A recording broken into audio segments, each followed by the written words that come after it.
Students, welcome to my YouTube channel Hindi Shabd Sagar. आज आपके लिए हम संधि की एक और वीडियो लेकर के आए हैं, गुण स्वर संधि। इससे पहले हमने स्वर संधि में दो संधियों की वीडियो बना दिया है, अयादि स्वर संधि और यण स्वर संधि। दोनों की वीडियो आपको इसका लिंक डिस्क्रिप्शन बॉक्स में मिल जाएगा। अगर आप हमारी उस वीडियो को नहीं देखे हैं तो उसे अवश्य देख लें। आपको जितनी भी कठिनाइयां अयादि स्वर संधि और यण स्वर संधि में अब तक लग रही होंगी वो सब उस वीडियो को देखने के बाद दूर हो जाएंगी। बहुत ही आसान और बहुत ही सरल तरीके से, बिल्कुल मैथमेटिकल अंदाज में हमने उन दोनों संधियों की व्याख्या की है। बहुत सारे इंपॉर्टेंट एग्जाम में पूछे जाने वाले जो उदाहरण हैं उन पर भी हमने चर्चा किया है। आप उस वीडियो को हमारे डिस्क्रिप्शन बॉक्स की लिंक में जाकर के देख सकते हैं। आज जो हम गुण स्वर संधि लेकर के आए हैं, इसके बारे में अभी तक आप जो कुछ भी गलतियां करते रहे होंगे कॉन्सेप्ट ना क्लियर होने के नाते, वो सब आज आप इस वीडियो में अपनी दूर कर लेंगे। जो भी समस्या आपको गुण स्वर संधि के बारे में आ रही थी, इस वीडियो को देखने के बाद अब शायद नहीं आएगी। बस आप शुरू से लेकर के अंत तक हमारी वीडियो में बने रहें, देखते रहें। और हमारे अगर चैनल को आपने सब्सक्राइब नहीं किया है तो सब्सक्राइब कर लें और इस वीडियो को देखें। अगर पसंद आए तो लाइक करें, कमेंट करें, अपने दोस्तों को शेयर करें। आज आप इस गुण स्वर संधि के बारे में सारी समस्या का समाधान पा जाएंगे। तो आइए शुरुआत करते हैं गुण स्वर संधि।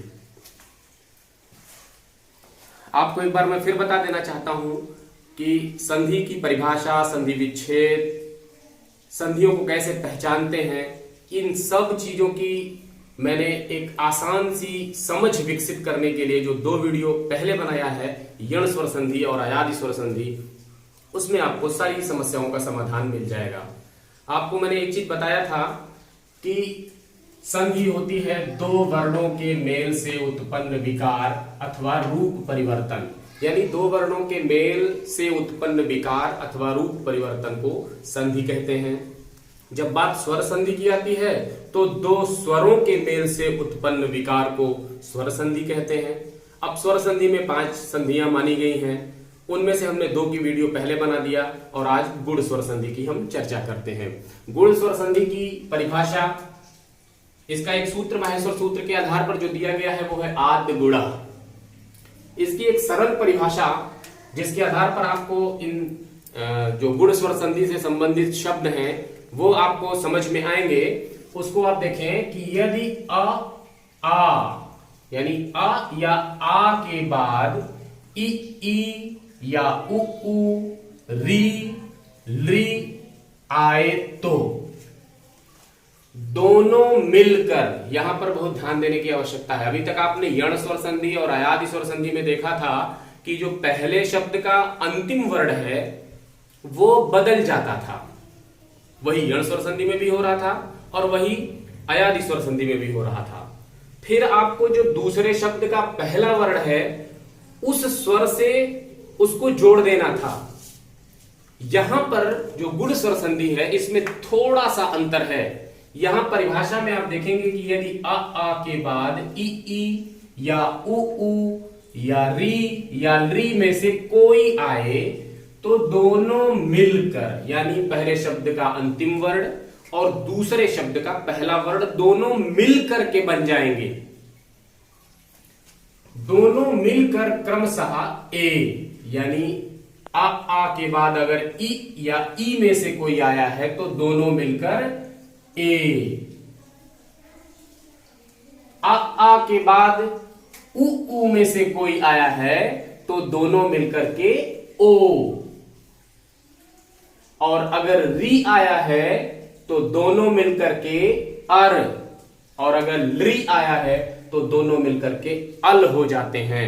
यहां पर आप देखेंगे रा में हलंत लगा हुआ है, ला में हलंत लगा हुआ है। इसके शब्द आपको बहुत कम मिलेंगे, लेकिन इसके शब्द आपको मिलेंगे, अर वाले शब्द आपको मिलेंगे। अब आपको हम यहां पर बताते हैं। एक चीज यहां पर और ध्यान दे दें, इस ए की जो मात्रा लिखते हैं आप, वो ऊपर एक खड़ी ऐसे पाई खींचते हैं और उस पर एक लगा देते हैं मात्रा। ओ पर एक डंडा खींचते हैं और मात्रा लगा देते हैं। इसको ध्यान में रखना है ए और ओ को ध्यान में कम रखें, बल्कि इसकी मात्रा को ध्यान में अवश्य रखें। आइए हम एक उदाहरण से आपको इसको समझाते हैं। यहां पर एक उदाहरण दिया हुआ है, देवधन इंद्र। यहां पर आप देवधन इंद्र। फिर एक बार मैं आपको बताना चाहूंगा कि मैंने बताया है कि संधि में आपको दो बातों को बहुत ज्यादा ध्यान देने की आवश्यकता है। एक तो पहले शब्द का अंतिम वर्ण और दूसरे शब्द का पहला वर्ण, यानी यही दो चूंकि वर्ण संधि में भाग लेते हैं, तो इन दोनों को बहुत ध्यान से देखने की आवश्यकता है। यहां पर आप देखेंगे कि पहले शब्द का जो अंतिम वर्ण है वो इस वा में कोई हलंत नहीं लगा है, इसका मतलब इसमें छोटा आ है, स्वर मिला हुआ है। व्यंजन आप जानते हैं स्वरों के सहारे चलते हैं, तो यहां पर आप देखेंगे कि इसमें अंतिम वर्ण जो है वो छोटा आ है, और इसके बाद जो स्वर आया है दूसरे शब्द के पहले में वो ई है। अब आप देखेंगे कि ये जो कंडीशन मिली है वो परिभाषा के अनुसार हो गई कि यदि आ के बाद ई आए, अब ई मिल गया, परिभाषा के अनुसार कहा गया है कि दोनों मिलकर क्रमशः ए हो जाते हैं। दोनों मिलकर क्रमशः ए हो जाते हैं, यानी ये दोनों मिल करके ए हो गए। अब आपको हम एक चीज यहां पर मैंने बताया है कि यहां पर आप ए पर ध्यान नहीं देंगे, ए की मात्रा पर ध्यान देंगे। इसकी मात्रा आप यहीं पर कोष्ठक में लिख ले कि ये मात्रा हमको लगानी क्या है, ए की मात्रा लगानी है। अब आपने जब इस वा में से अंतिम वर्ण निकाल लिया तो यहां बचा क्या है, आप यहां देखेंगे कि वा में अब हो गया हलंत, और दा पर ए की मात्रा ऐसे की ऐसे बची हुई, क्योंकि इससे संधि में भाग लेना, कुछ संधि में ये भाग नहीं लेता है। यहां पर भी आप देखेंगे कि आधा ना है बचा हुआ है और दा में रा लगा हुआ है, ये भी बचा का बचा हुआ है। अब आप देखेंगे परिभाषा के अनुसार आ और ई दोनों मिलकर के क्रमशः जब यहां दिखाया था परिभाषा में ए हो जाते हैं, ए हो गया। अब आपको सीधे जो मैंने बताया कि जोड़ देना है, बस जोड़ दीजिए, आपका शब्द तैयार हो जा रहा है। यहां पर दा पर ए की मात्रा दे ऐसे ही है, वा पर अब सीधे इसी मात्रा को आपको लगा देना है ए की मात्रा, यानी वा का हलंत समाप्त, और ये जो बन के तैयार हुआ है ए, इसी मात्रा को आपने लगा दिया। अब क्या बचा, आधा ना बचा हुआ है और दा में रा बचा हुआ, ये हो गया देवेंद्र। बहुत आसान है, ऐसे अगर आप सीखेंगे तो यह संधि के जितने भी शब्द आएंगे आपको बहुत आसानी से समझ में आ जाएंगे। एक और संधि का शब्द देख लें आप, परधन उपकार। यहां पर भी आपको कोई कठिनाई नहीं होगी। परधन उपकार, परधन उपकार, आप इसको देख लें क्या बनेगा, इस पर आप अभी ना जाएं। फिर मैंने कहा पहले शब्द का अंतिम वर्ण और दूसरे शब्द का पहला वर्ण आप निकाल लें। पहले शब्द का अंतिम वर्ण यहां पर रा में हलंत नहीं है, इसका मतलब छोटा आ यहां पर लगा हुआ है, और दूसरे शब्द का जो पहला अक्षर है वो तो क्लियर है कि छोटा ऊ है। अब यहां पर फिर कंडीशन आ गई, यानी आ के बाद ऊ में से कोई आए, छोटा ऊ आ गया यहां पर, तो दोनों मिलकर क्या बन रहे हैं, ओ बन रहे हैं, दोनों मिलकर के ओ बन रहे हैं। अब यहां पर आप, मैंने कहा कि ओ पर ध्यान नहीं देना, ओ की मात्रा पर ध्यान देना है, यानी ओ आप लिख लें समझने के लिए, लेकिन इसकी जो मात्रा होती है वही आपको यहां पर लगाना है। अब आप देखेंगे कि इस रा में से जब आपने आ निकाल लिया तो बचा क्या, रा में हलंत हो गया, पा वैसे का वैसे ही बचा हुआ है।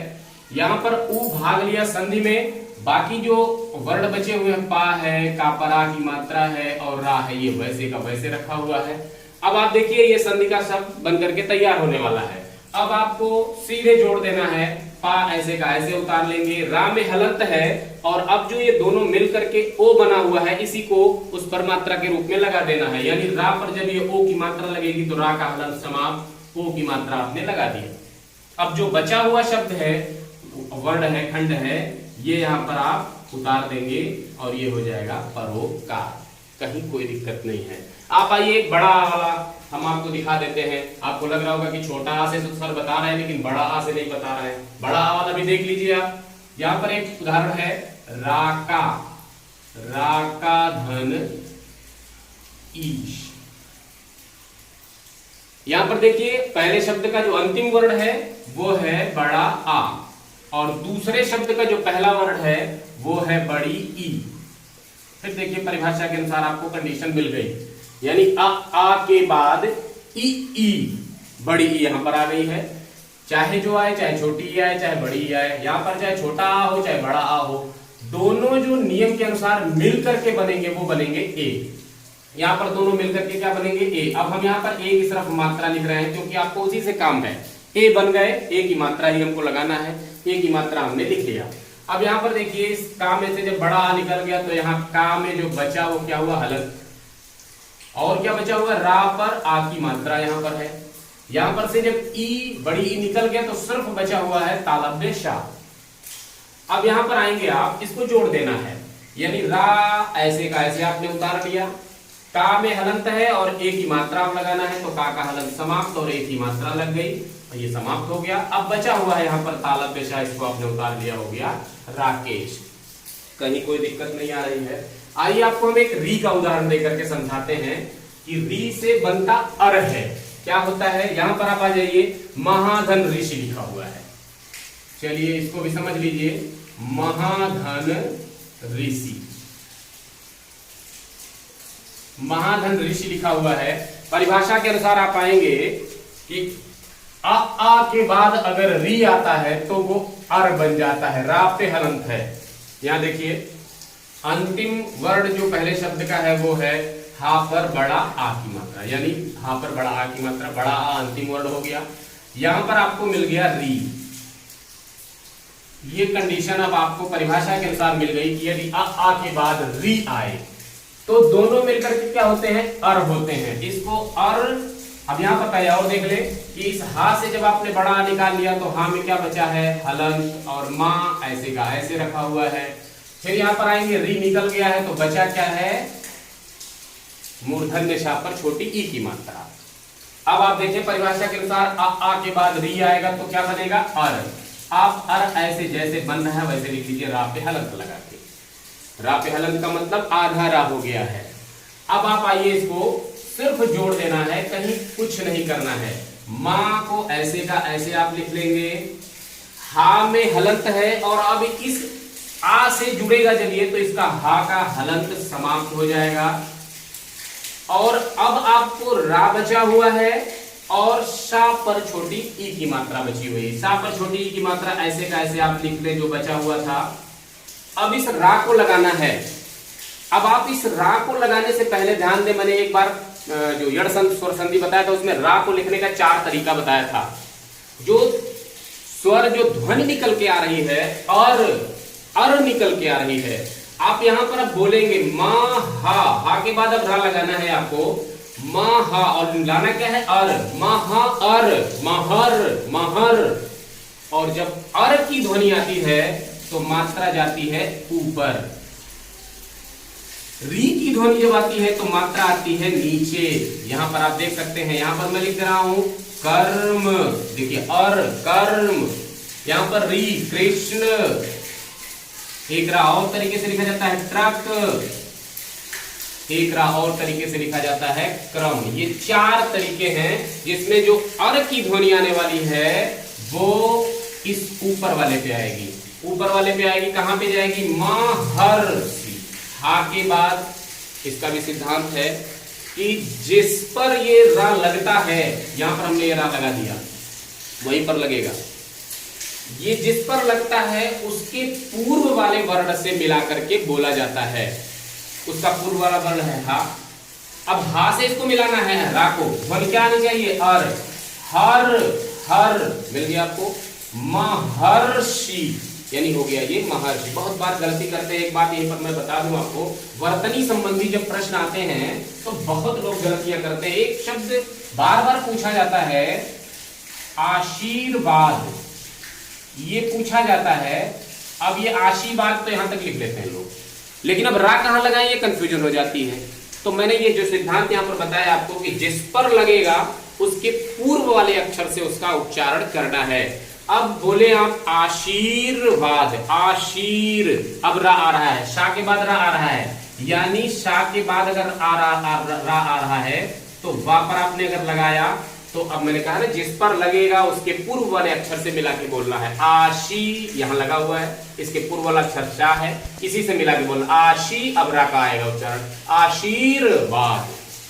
इस प्रकार की लोग गलतियां करते हैं। आप यहां ध्यान देंगे कि जिस पर ये रा लगता है उसके पूर्व वाले से वो मिला करके उसका उच्चारण होता है, और ये ऊपर जब लगता है तो अर की ध्वनि आती है, यहाँ पर महर्षि। अब ऐसे आप देख सकते हैं सप्तधन ऋषि, सप्तर्षि, ब्रह्मधन ऋषि, ब्रह्मर्षि।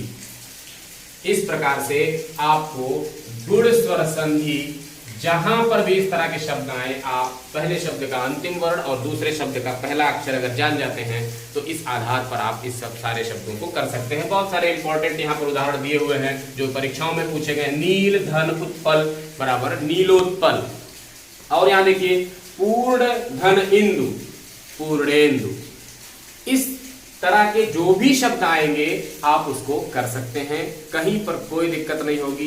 गुण स्वर संधि की सारी समस्याएं आप अगर इस वीडियो को आज देख ले रहे हैं तो आपकी ये समस्या समाप्त हो जाएगी। ध्यान आपको वहीं पर देना है जहां पर मैंने बताया है कि पहले शब्द का अंतिम वर्ण और दूसरे शब्द का पहला वर्ण दोनों मिल करके यहां पर होते हैं, यही ध्यान देना। यण स्वर संधि में पहला वर्ण बदल जा रहा है, पहले शब्द का अंतिम वर्ण, और अयादि स्वर संधि में पहले शब्द का अंतिम वर्ण बदल जा रहा है, लेकिन यहां पर पहले शब्द का अंतिम वर्ण और दूसरे शब्द का पहला अक्षर दोनों मिल करके होते हैं। आ के बाद ई आएगा तो ए हो जाएंगे, आ के बाद अगर उ आएगा तो ओ हो जाएंगे, आ के बाद अगर री आएगा तो अर हो जाएंगे। इसी नियम के आधार पर सारे शब्दों के आप संधि विच्छेद कर सकते हैं।